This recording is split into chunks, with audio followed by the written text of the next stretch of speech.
Το 2003 η τοπική κοινωνία του χωριού της Λεπενούς είχε αναστατωθεί από την εμφάνιση ενός παράξενου πλάσματος που μέχρι και σήμερα προκαλεί συζητήσεις. Ήταν ο δαίμονας της Λαγκάδας, ένα πλάσμα με κεφάλι αλόγου που περπατούσε σαν άνθρωπος και εμφανιζόταν μόνο βραδινές ώρες.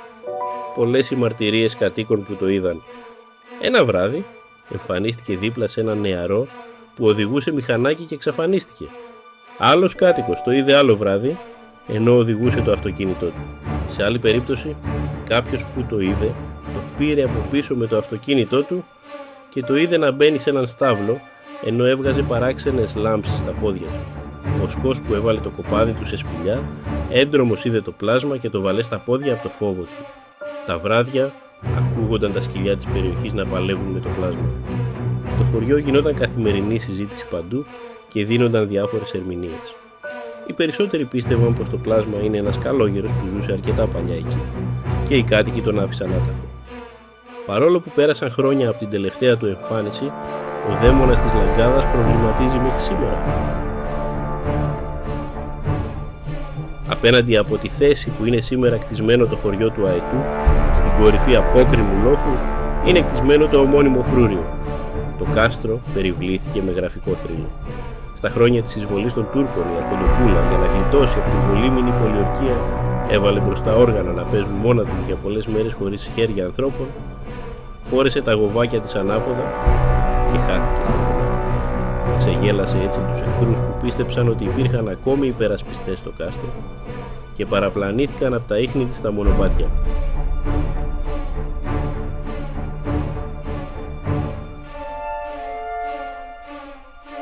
Στα χρόνια της τουρκοκρατίας υπήρχε στο Ζαπάντι τζαμί με επιβλητικό μιναρέ δίπλα του. Με τα χρόνια το τζαμί γκρεμίστηκε και απέμεινε όρθιος ο μιναρές, ο οποίος μέχρι σήμερα αποκαλείται τζαμί.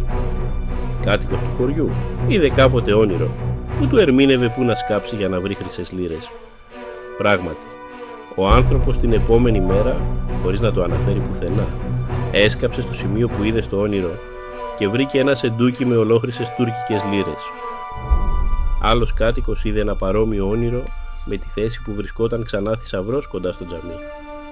Αντί να το κρατήσει μυστικό όμως, το διέδωσε παντού. Το επόμενο βράδυ πήγε να σκάψει στο σημείο που είδε στο όνειρό του και βρήκε τουρκικό σεντούκι που μέσα είχε κάρβουνο. Μέχρι και σήμερα πάντως, πολλοί είναι αυτοί που ψάχνουν χρυσές λίρες γύρω από το ιστορικό τζαμί. 23 Ιουνίου, παραμονή του Άι Γιάννη, οι ανήπαντρες κοπέλες στα χωριά μας μπορούσαν με θαυμαστό τρόπο να δουν ποιον θα παντρευτούν. Σε ένα δοχείο που περιείχε το αμίλητο νερό, τον κλείδωνα, κάθε κοπέλα έριχνε ένα προσωπικό πολύτιμο αντικείμενο. Το σκέπαζαν και το άφηναν έξω στην ύπαιθρο, όλο το βράδυ. Πολύ πρωί, την μέρα της γιορτής του Αγίου, τα κορίτσια έβγαζαν τα αντικείμενα που είχαν ρίξει την προηγούμενη και τραγουδούσαν. Έπαιρνε η καθεμία το προσωπικό της αντικείμενο και ανακάτευε το νερό του πηγαδιού. Με θαυμαστό τρόπο, μέσα στο νερό του πηγαδιού, εμφανιζόταν στιγμιαία το πρόσωπο του άντρα που θα παντρευόταν στο μέλλον η καθεμία και μετά χανόταν.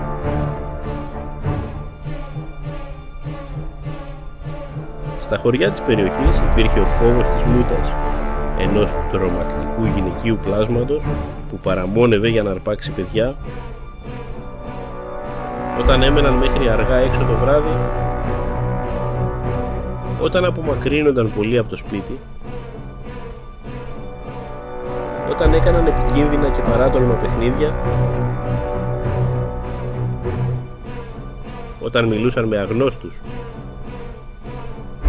Η ουσία είναι πως πολλά παιδιά στα χρόνια που πέρασαν εκφοβίστηκαν από την απειλή της μούτας. Μήπως νιώθουν την παρουσία της και σήμερα?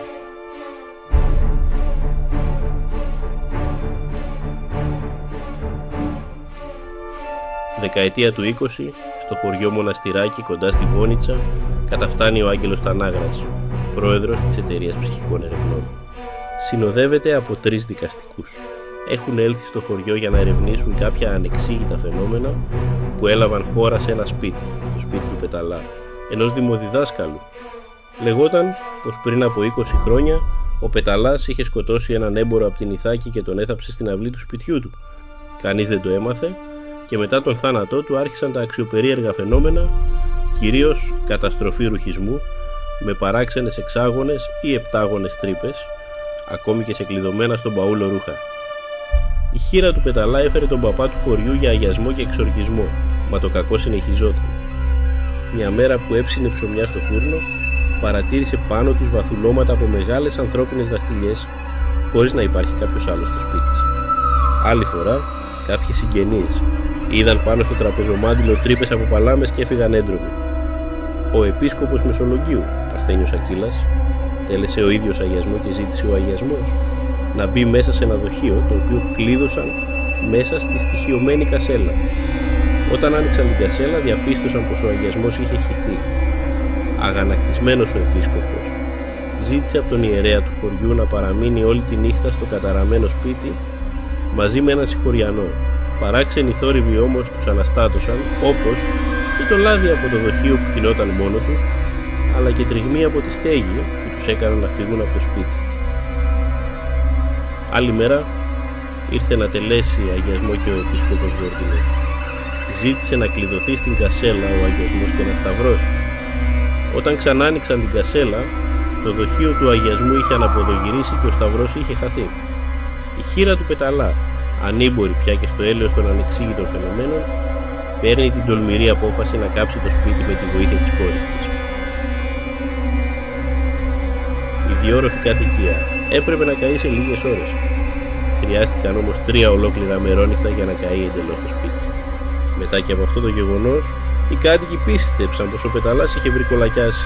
Ο ιερέας του χωριού, Σπύρος Μπόκος, ανέλαβε να σκάψει τον τάφο του Πεταλά και να κάψει τα κόκαλά του με ζεματιστό λάδι. Μετά από όλη αυτήν την τρομακτική περιπέτεια, η οικογένεια του Πεταλά υπέστη αρχικά οικονομικό μαρασμό, ενώ αναγκάστηκαν τα μέλη της να ξεριζωθούν από τον τόπο τους για πάντα.